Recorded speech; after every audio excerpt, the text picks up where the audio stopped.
This video is going to show you on shaping guitar braces. So this is the back that in the last video we glued the braces in, and now I'm going to show you how we do some of the shaping of that. So you can see I always glue these in as basically a square. It's about the same thickness, you know, with the curvature on the bottom. It's now glued in. I have the 4 of them, and they're right down to blocky. So first off, as far as this goes, shaping your braces is going to lighten your plate and help your plate vibrate better. So depending on how you shape these, how thick you leave them, how tall they are, you'll get different tones, different characteristics of your, of your sound in your instrument. So in mine, I do kind of a scalloped. I'm going to take right here, I have it marked at 3 inches from the edge of the finished guitar plate. So not from the edge that it is now, but from the final outline that I have drawn on here. And then I also have a mark of 5/8 tall, or 16 millimeters roughly height-wise. So I have to take this down just a little bit as well. But I always start off with doing getting rid of the excess on the ends. I do that just with a chisel. This is a bent chisel. You can see it's not straight. And you just start carving just a little bit off and just work your way down. Now you always want a nice sharp chisel so that you can take those really big meaty curls off there.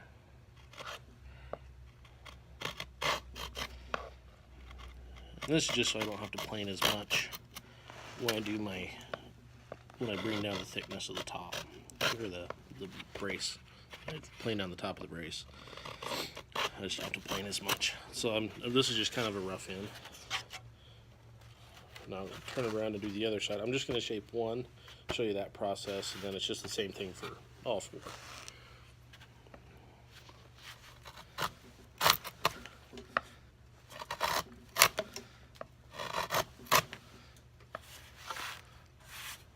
Try to get that better in your view.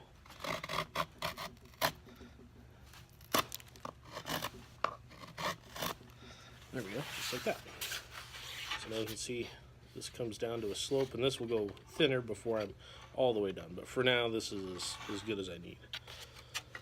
Okay, I'll turn on this way so you can see it. And so now I'm going to take, and I'm actually going to thin down the top of this so it's the final thickness or height that I want. I stick with a block plane.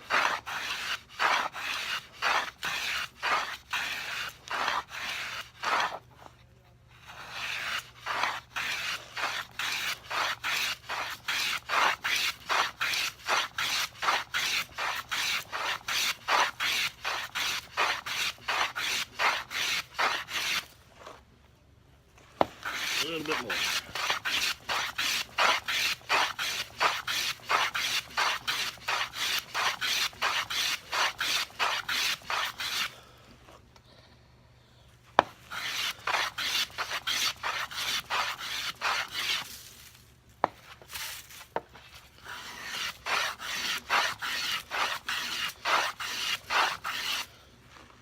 Okay, and we're there. So you still have my fun little curly cues. So the reason that I glue these in a little big is in case they get, dented or any kind of, and if something happens while I'm gluing it in, then I have a little bit of room to work down and get the profile that I want instead of taking them too low. So you can always take more off. Putting it back on is a lot harder. So now you can see I've got it down to the height I want. I've got these sloped off a little bit. I'll have to reshape these again a little bit. But now I'm actually going to take and taper it this way, because I don't need all this big mass. The lighter that I make this, the more easily it will vibrate.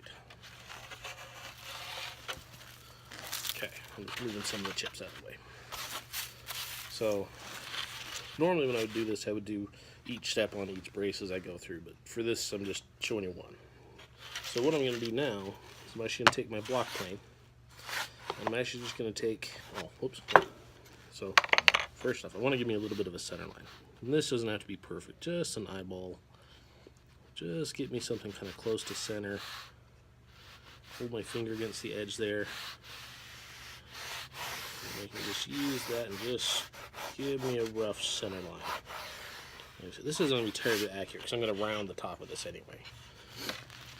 But that just gives me so I'm taking equal amounts roughly off each side. Okay, so now I'm just going to take my block plane, and there's 90, so I'm just going to tilt it just a little bit. I'm going to run it.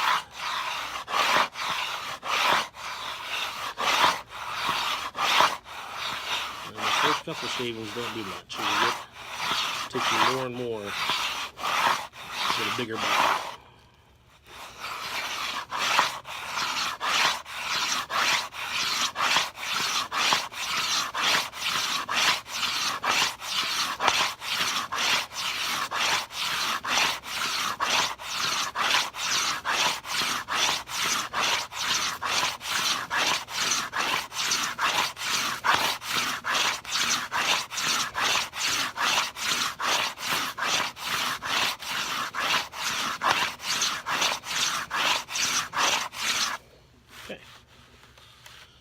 That.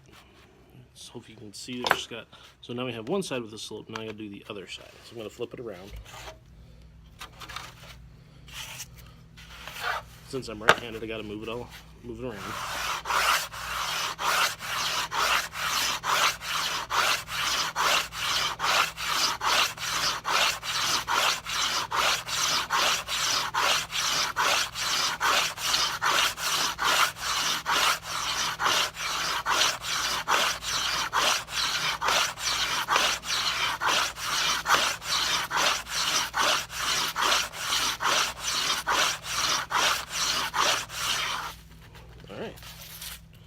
Just like that. Now, on this, so line this up so you can see it. So, now we've got both sides, but the taper doesn't go all far enough down for what I like to do. There's still some mass down here that I'd like to get rid of. So I have to use a different plane, because this block plane, you can see the blade in the middle, and it's got this edge where the blade doesn't go all the way down. And which is fine, it keeps it from digging into the side here, or onto the back itself. So what I use is this little guy. So the amount of body between the edge of the blade and here is smaller, so I can get in a little tighter. I really don't need to take it all the way down, but just closer would be nice.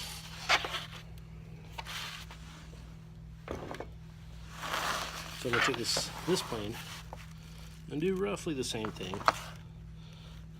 but I will be able to come down and get just a little closer. And this one's not going to take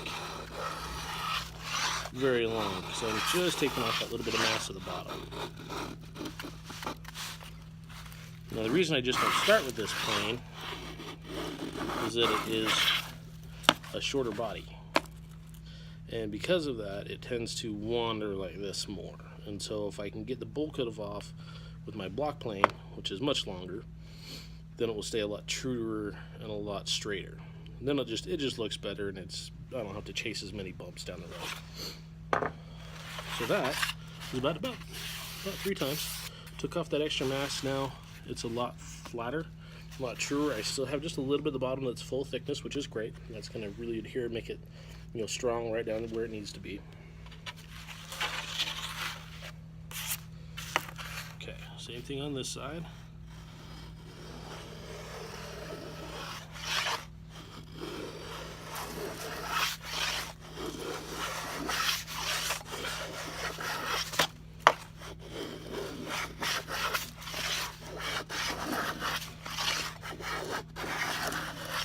Alright, just like that.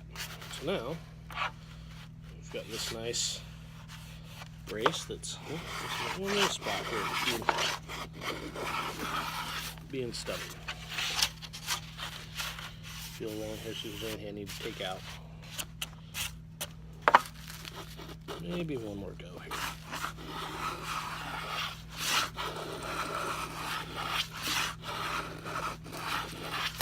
Okay. Alright. Oops. Okay. So now, I've got the taper, the taper that I want, And I've got the height I want, and now the ends are close, but we need to refine those just a little bit. So I'm going to do kind of the, I'll do the 3 inches again. So I just take this, set it a compass, set it at 3 inches. So right there at my edge, and give me a mark. Same thing right here.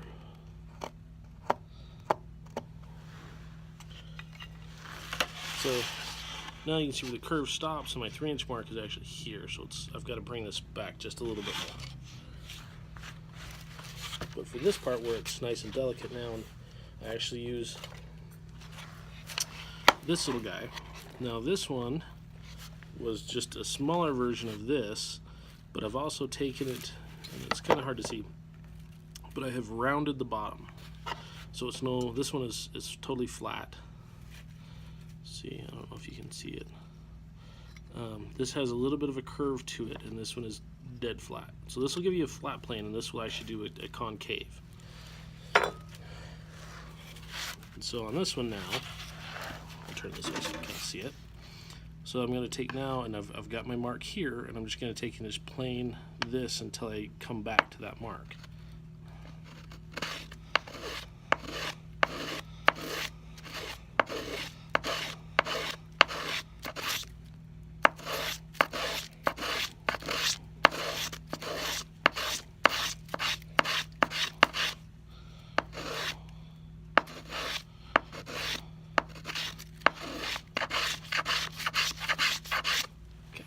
There, just like that.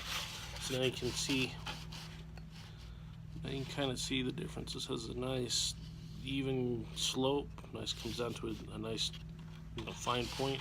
This one's a little steeper, gets a little thicker, a little quicker. So we'll do the same thing on this now.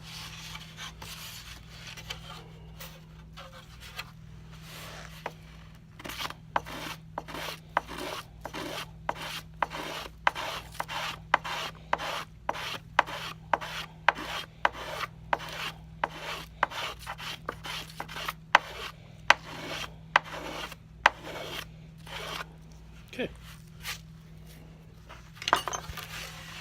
just like that. So now you can kind of see, this is a good shot. You'll kind of see this is the before, square block. This is more the refined shape.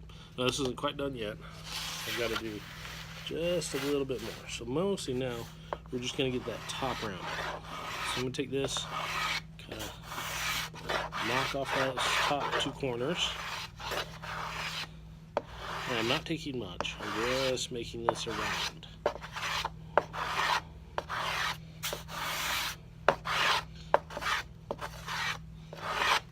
Okay. So then you'll take just a little piece of sandpaper.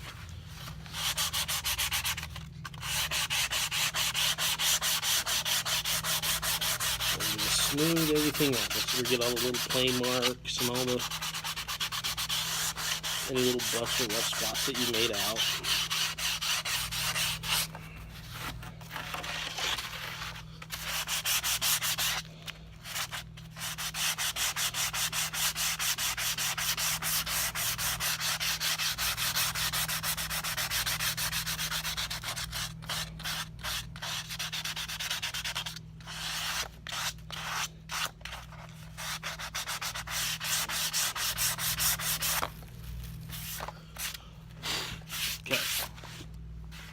So there, it needs a little bit more sanding, but this is give you the idea. So that's its final profile shape, and then here's what it'll look like. Here's what they look like when you get all 4 done. So same idea, just all 4 now done across. Now the only thing this one's missing out from being complete is the back reinforcements, and these are the back reinforcements. They're just for what I use is just a little piece of mahogany. The grain goes across from what the grain in the back is, and then these I cut these down and they fit and they go right over the center seam. Oops, just like that. And so then these will go all the way across. I glue in these 3 before I glue on the back. Then after I glue on the back, I come back in and fit between the neck block and the tail block that goes here, and just that way I can fit those and make them really clean and precise. Okay, so that's how shape the braces on the back. I'm going to do some more, a little bit on the top. It's pretty much the same process, just different patterns. I'll show a little bit of it here and there. I have to glue those in more of a step. I shape the X, and then I go back and shape the other ones, the other lower transverse and fingers and all that other stuff. So it's a little more kind of a crazy process, but I'll show some videos of it. Appreciate your time and watching the video, and thanks for watching.